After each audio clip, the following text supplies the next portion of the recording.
Hello, and joining us today for a very special conversation is Rohit Sharma, the cricketer, also the captain of the Mumbai Indians team. And IPL is just round the corner, and it's such a pleasure, Rohit, to have your time right now. You know, I was reading a lot of numbers around you, and it has been 202 sixes in ODIs, 3 double centuries in ODIs, 4 centuries in T20, and I could literally go on with the kind of numbers that you actually have achieved in last many years. You are called Hitman, Mr. Talented, Shana, Aro, and there's a whole list of what people call you as well. What do you best associate yourself with? Rohit Sharma. I love being known as Rohit, obviously, but when you're playing, you have a lot of teammates around you. You have fans, people. Nickname you. Yeah. So I mean, and in cricketing fraternity, you have that thing going on for a long period of time. When you get associated with any team, they normally don't call you by the name given. So nicknames is what you're known as on the field as well. So yeah, Hitman Ro is something which is like a short form of my name, which my wife started calling me, and it just picked up with the rest of my teammates, friends, and everybody. And Hitman was something which happened in 2013 when I was playing in Bangalore. Had a good day on the field, and I was like, I hit few sixes, not couple of sixes actually. So commentator on the air said he's the hitman of Indian cricket team. So and it started to grow on with the people as well after that. I was also going through various matches of yours, and you are the first choice when it comes to T20. You also are the first choice when it comes to one-day international, but you're not the first choice when it comes to test series. And just relating it to the businesses that we look at, there is intraday trading, there is day trading, there is long-term investments as well. Wow. So is how I was looking at it. How do you adapt to various techniques? What really goes into these various formats, and what do you think you do best? Yeah, see, as a child, I always dreamt of playing cricket. Never dreamt of playing one particular format. I always wanted to play cricket, whether it was with red ball or with white ball. Because as a young kid, you always start your cricket with red ball, and that is what I always looked forward to, red ball cricket. White ball cricket just happened along the way.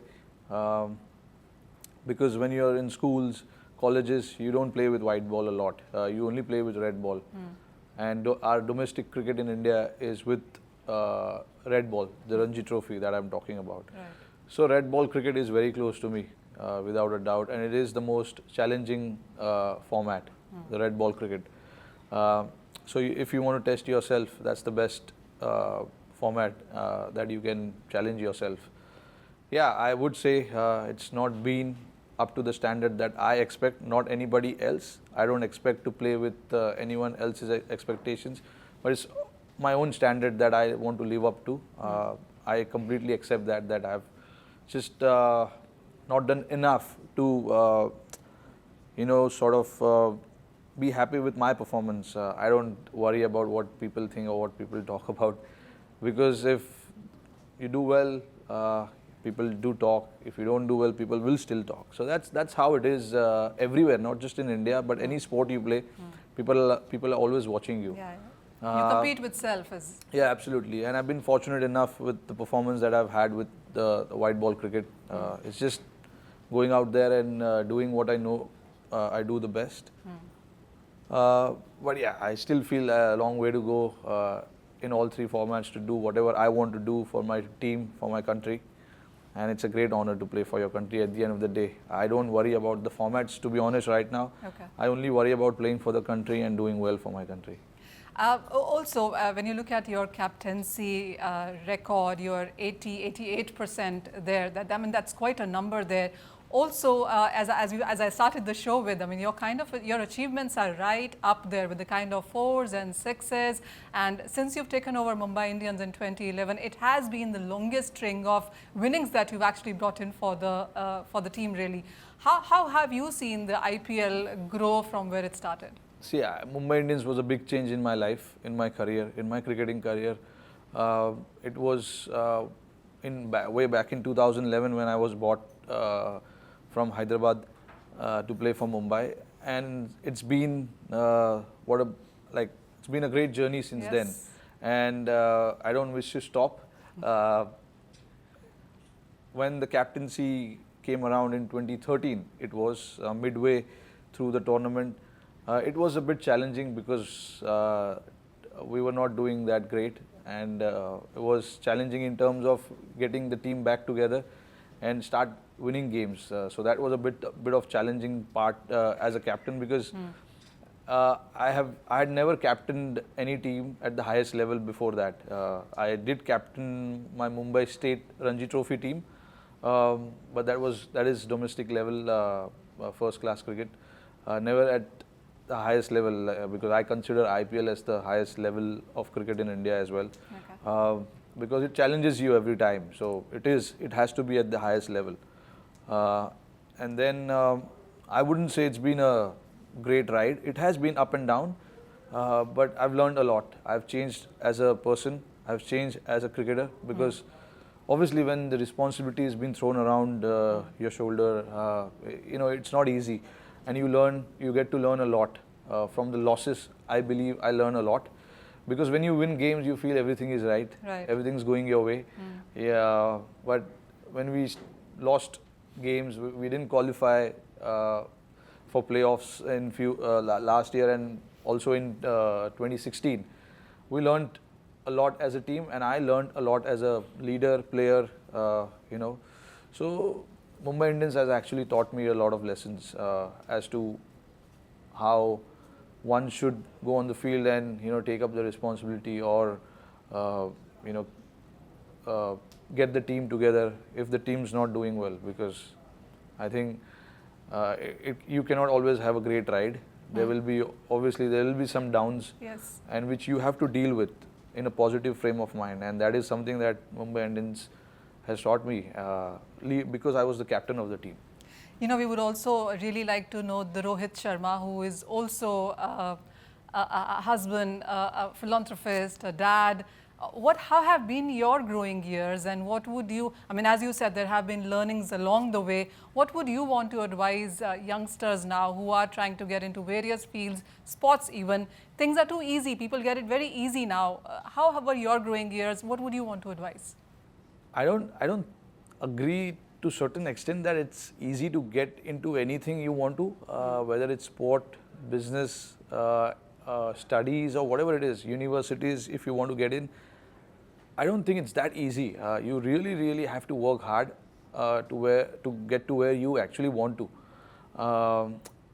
For me, it wasn't easy. I wouldn't sit here and elaborate the story of my growing days, because the learnings out of it. Yeah, but the learnings have been really, because came the hard way. So it has definitely taught me a lot of lessons, that you cannot get anything easy in your life. You have to work for it, and that is something that I enjoy also. Right. Work hard for it and get it.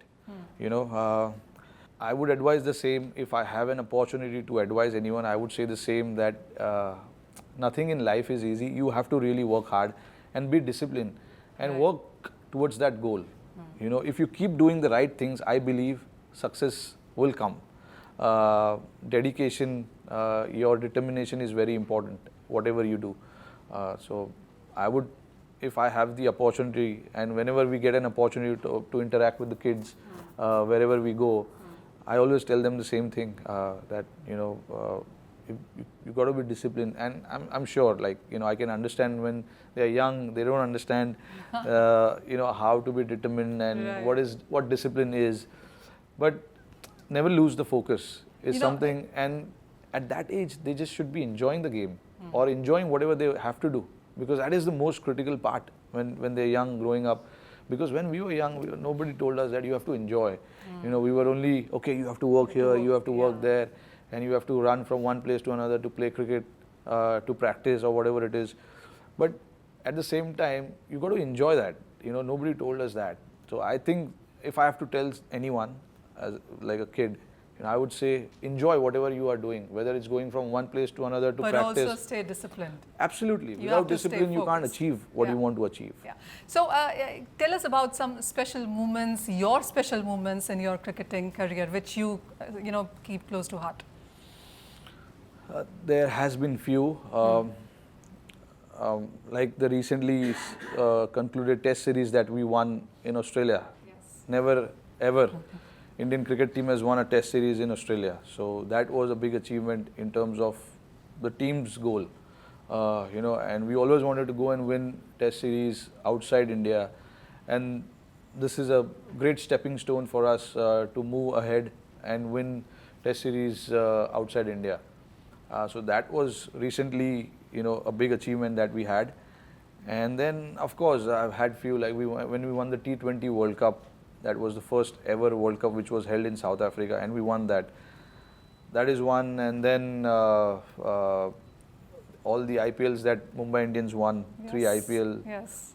So all those are very, very close to my heart. High points. Yeah. How disciplined is Rohit Sharma in his financial planning? Yeah, I mean, you have to ask my wife about that. Oh, that's a good one. Yeah, because I do understand where I've come from, so I'm a little careful about how I handle my finances. So yeah, I would say that much, because there's not much to discuss, because you have to really ask my wife how I deal with my finances. I wish she was here. This is an interesting question. Yeah. So, but yeah, I would say I'm pretty decent at that. Okay. I also want to know a few of your favorites. So when it comes to taking a ball from a bowler, who would your favorite bowler be really? To face or? To face. See, I mean, I would love to face any bowler, but the toughest bowler to face was Dale Steyn from South Africa. He never gave anything easy, and he always challenged you. So, in my opinion, he is the one. Yeah. Which is the best field that you've played in, or a country that you've enjoyed the most? Australia. Clearly. Without a doubt, because I love going there, and people just love the sport. People love cricket there, and they appreciate your performance. When you do well, they appreciate.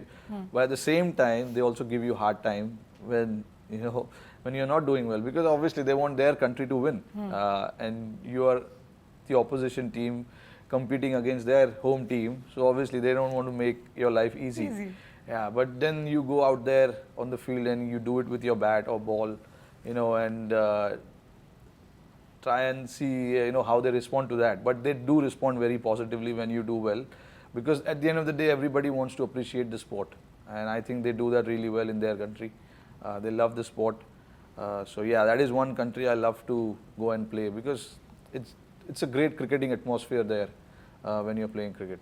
Would you say that you are at your fit best right now? And we hear most of the sports people talk about various things that they do to keep fit. It is from yoga to swimming to running to football to mixed martials and kickboxing. Yeah. There's so many what things. do you do?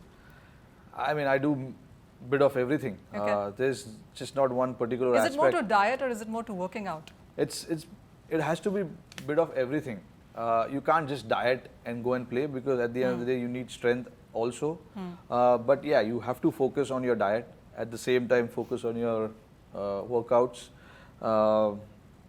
and then various other activities like recovering, So there's a lot of activities that you can do. So I mix it up with everything, depending on the kind of tour that I've had, how much my body has taken.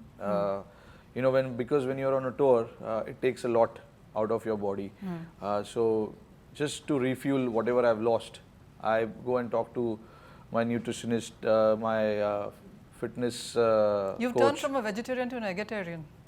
Yeah, no, I mean, I was always vegetarian since I was born, so yeah, as I said, you have to focus on your diet, and at the same time, you got to focus on your workouts as well.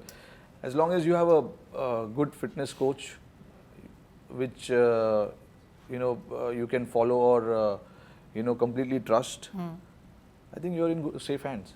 How important is a coach in a sportsman's life, whether it is diet or whether it is mental fitness or whether it is the game for that matter? I think after a certain level, coach is just, it's like your best friend, Sure. you know. Because in our sport, in cricket, your personal coaches don't travel much. Like when we see tennis, the personal coaches, they're sitting in the box watching them. Right. They're always traveling with the player. But here we have a team coach. In sport, we have a team coach. And team coach cannot spend so much time with the individual how they spend in tennis, because you just have one player to work with. True. But in cricket, we have 15 to 20 players, and then plus, there's so many other things that a coach needs to look at. The practice sessions and all that, to organize practice sessions, to see if every player is heading in the right direction or not. But it's too much for a coach to look after 15, 20 players like that. So, but I believe your personal coach, I do have somebody who I talk to, and then I believe he's your best friend, because when the times are not good, you talk to them, you just understand what you did when you were young, because they've been watching you from younger days. Growing years. Yeah, so. Yeah. Okay, Rohit, I have some fire rapid questions for you as well. One word answers onto this one, and I'll ask you some 5 or 6. Okay. So, one vice that Rohit Sharma has. Be real. That's a vice. Yeah. Favorite food? Cheat food?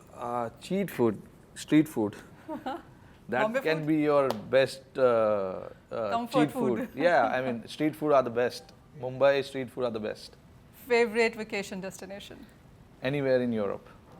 You want to pick a city? There are a few actually, Greece and Spain. So I would first pick Greece. Okay. Yeah. Favorite movie? Favorite movie? Do you watch movies? Yeah, I do. But When was the last time you went out and watched a movie? we went in Australia. We went to watch Uri. Okay. Yeah, as a team, like there were 6, 7 guys. We went and watched. It was a great movie. Would you call it a favorite in the recent times, or is there a favorite all time? It was a great movie. It was a great movie. It's showing about what the country went through and all that. So yeah, it was very great. It was superb to watch with your teammates as well. But yeah, recently honestly, since the day my daughter was born, You spend all the free time yeah, I've not had much time to watch TV. there. Do you sing to your daughter? Yeah, I do. What song? I don't know if I should say it, but yeah, I've been rapping to her about this. Rapping. Gully boy. Would you rap a line for us? No, please. I'm really shy at that. But when I'm in my bedroom with my daughter, I can. What is a song that you hum to yourself all the time? I mean, is there a favorite song? Something that you There's nothing hum? favorite, but I like Maroon 5's "Girls Like You." All right. Yeah, my things keep changing. It never stays the same. Because I believe in present. So yeah, I go with whatever is the best at that period, at that point of time. All right. Rohit, we'll take a very short break at that note. When we come back, we'll talk about your commercial endorsements and your brand associations.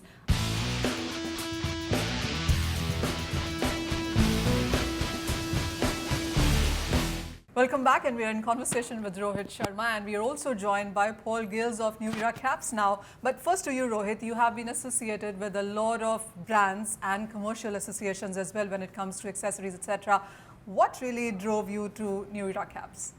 Best in the business, without a doubt. And these are your designs on the caps. This is your signature line. Yeah, that's my signature headwear collection. And yes, it's something that I really believe in, associating with the best, because people look up to you, and you got to just make sure that people exactly get the taste of it. If at all we try and provide the platform for them, they need to understand where they are getting into. If they want to buy caps like these, they should understand. They should know that okay, this is the best in the business. It's the best caps in the world. So of course, why not? So that's what it is for me. It's the association is all about being real. Like I said, I like to be real, and then when you have you know, big giants like New Era, you know, having the association, it's blessing in disguise, you know. And I've been a great fan of caps of New Era. The first time I ever started wearing caps was New Era, Okay. which was 4 years ago, 4 or 5 years ago. Okay. Yeah. So this is just going in line with what you really like. But Paul, you are re-entering the Indian markets now, and with the headgear, which Rohit Sharma really brings in. Why Rohit and why with caps? Well, I think we can align completely. I mean, and thank you very much for the kind words. I mean, we are market leader in headwear, in sports headwear, and we always like to kind of link up with or join up with the best in class. And I think the best compliment that you can get as a headwear brand is when you hand over a piece of headwear, an athlete, a top class athlete, puts it on and says, "This is the best cap I've ever worn in my life." And you know, I'm very, very lucky to work for a company, to work for a brand that actually makes those kind of products. You hand them over, people put them on and say, "This is really, really good." And that's important, very, very important for us. Well, right. You know, New Era is known as a brand which actually is a big brand which associates itself with sports, with music, with fashion, with the entertainment industry, etc. What plans do you have for India? What kind of investments are you looking at? Well, I think our strategy for India is completely aligned with our strategy anywhere in the world. We have two facets of our business, which is sports and lifestyle. In sports, we link with the best athletes in the world, with the best leagues in the world. Yes, that is in the US with Major League Baseball, with the National Football League, with the NBA, the Basketball Association, with the MLS, the soccer league in the US. But then we actually take that in the local markets to the local sports. So in Europe, we align with soccer, football, because that's really the number one sport in Europe. So we have associations with the likes of Manchester United, Tottenham. When we come to India, we look at the Indian market and we say, okay, what's the number one sport? Well, it's cricket. It's not even a sport, it's a religion here. It's a religion, indeed. So, and we like to tie in with the local consumers, so we invest in cricket. So we launched with Virat Kohli, now with Rohit. I mean, and we'll continue to do those kind of investment. Is it just cricket? No. If there are other sports like football that are important, we will tie up with those sports. But for now, cricket is really, really important. So what is the kind of market that India has when it comes to headgears, really? And are you really looking to pick up a huge chunk on that? Well, I think the headwear market in India is in its infancy. I don't think the culture is there yet, and that's why joining up with athletes that have a kind of a real example function in the Indian society, in the Indian culture, is very important for us. When we walk in the street here, there's still not a lot of people wearing headwear. If I compare it to the US or I compare it to walking in Paris, I was last week in Paris, and there's a lot of people wearing headwear. So I think it's really kind of developing here, which is exciting because it's the beginning of kind of a trend. What drives you to this? Is it just a beginning, Rohit, of a new accessory, of a signature line, or is there more coming from Rohit Sharma? No, this is just the beginning now. Of course, you know, we are looking at the long-term thing, and obviously it is one of my passions. To be honest, when I got to know this association is going to happen, I was very excited. I remember we were in Australia. I was just going for training, and then we got to know this might happen, and I couldn't stop smiling. I couldn't stop laughing. You're still smiling? Yeah, I'm still, because see, like I said, there are certain passion projects that I have, and certain brands that I want to associate with. And when that happens, obviously, you know. Are you influencing your teammates with the same brand? We may. We may not. Yeah. Yeah. With IPL just around the corner, what are the plans there? Is there a strategy you're going into the game with? Very simple, to lift the trophy. Rohit, many congratulations and for the brand. Thanks. And all the best, of course, for the new season coming around. Thank you so very much for joining us. Thank you so much, Paul, for taking time Okay. out for us. All right, And all the thank you. best for the Indian entry. Thank you. Thank you.